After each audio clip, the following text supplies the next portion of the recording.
압수수색을 실시했습니다. 흉기가 추가 확보됐다는 얘기도 나옵니다. 함께 보시죠.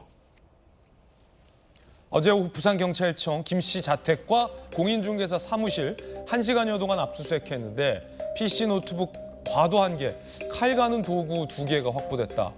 오늘 오후 구속 여부도 결정될 걸로 보이는데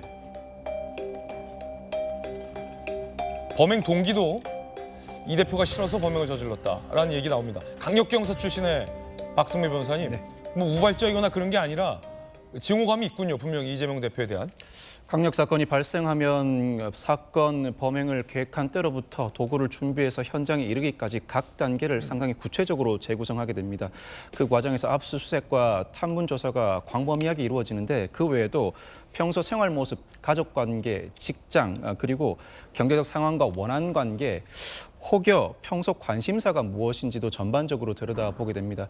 압수수색 영장이 상당히 신속하게 발부되었고 현재 압수수색을 통해서 확보한 물건 그리고 탐문 수사를 통해서 일부 확보된 증언을 토대로 추가적인 범행 경위와 동기를 조사해 나가기 위한 수사가 이어질 것입니다. 여러 경찰들이 투입된 데에는 각종 탐문 수사에 상당한 시간이 소요되기 때문인데 많은 사람들의 관심을 받고 있는 사건인 만큼 충분한 수사를 통해서 사건의 전모가 밝혀질 것으로 보입니다.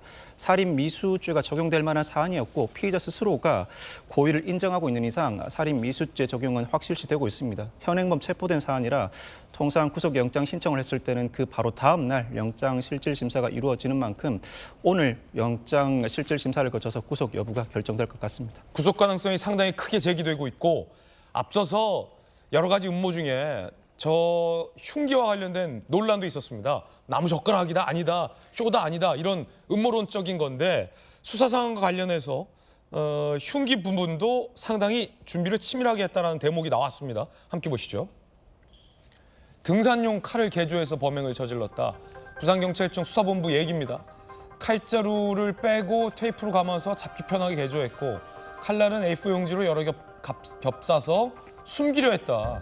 그러니까 등산용 칼이 범행 도구였다는 거고 그걸 개조해서 들키지 않고 휴대한 뒤에 쓰려 했다. 굉장히 치밀한 준비 정황이 보입니다. 자, 이렇게죠. 우상호 의원님, 한편으로는 좀 무섭지 않으세요? 굉장히 치밀하게 흉기도 준비한다는데. 그러니까 사실은 지금까지 여러 피습 사건들이 있었습니다만 이번처럼 심지어 살해 의도를 가지고 준비해서 접근한 경우는 사실 처음입니다.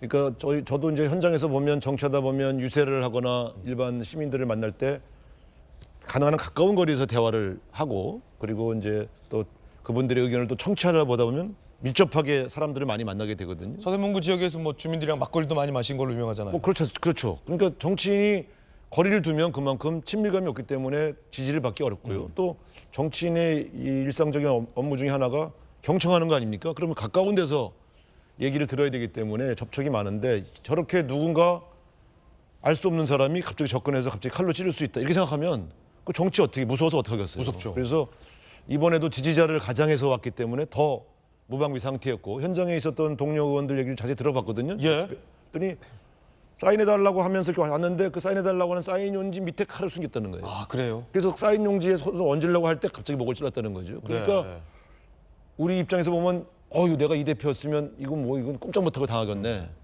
그래서 이제 많은 지지자들이 그걸 왜 옆에 경호 안 했냐 그러지만 사인해달라고 오시는 분을 어떻게 막습니까? 그럼요. 그렇기 때문에 이런 경우가 대비가 불가능했다. 사인지 밑에 칼을 숨기고 있었다. 네, 그렇죠. 그래서 이게 섬뜩한 거예요.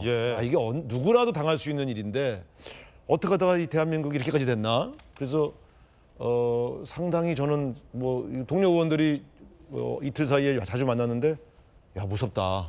이거 언제 우리에게도 이런 일이 생길 수 있는 건 아니냐. 이런 공포감들을 털어놓는 걸 봤죠. 그래서 도대체 다 물어보는 게 이 사람의 범행 동기가 뭐냐? 도대체 왜 이렇게까지 하려고 했냐? 누구를 싫어할 수 있지만 싫다고 그래서 전부 이렇게 살해하려고 한다 그러면 대한민국이 어떻게 유지되겠냐? 그럼요. 그런 측면에서 사실 되게 좀 뭐랄까요 두려움을 느끼는 그런 얘기들을 정치인들끼리 많이 나눴는데 사실 섬뜩합니다. 섬뜩하다. 예. 이재명이 싫어서 살인하려 했다라는 범행 동기를 명확하게 진술했다는 대목도 더 섬뜩하게 느껴집니다. 이 대표 습격범이 사전 답사도 했다. 이런 정황도 나왔습니다. 함께 보시죠. 이 대표 습격범 사전 답사까지. 범행 하루 전 부산역과 울산역을 방문했다는 거예요. 문 대통령이 있는 평산마을 인근 위치, 이 대표 방문 계획, 사전 답사가 의심되고 있습니다.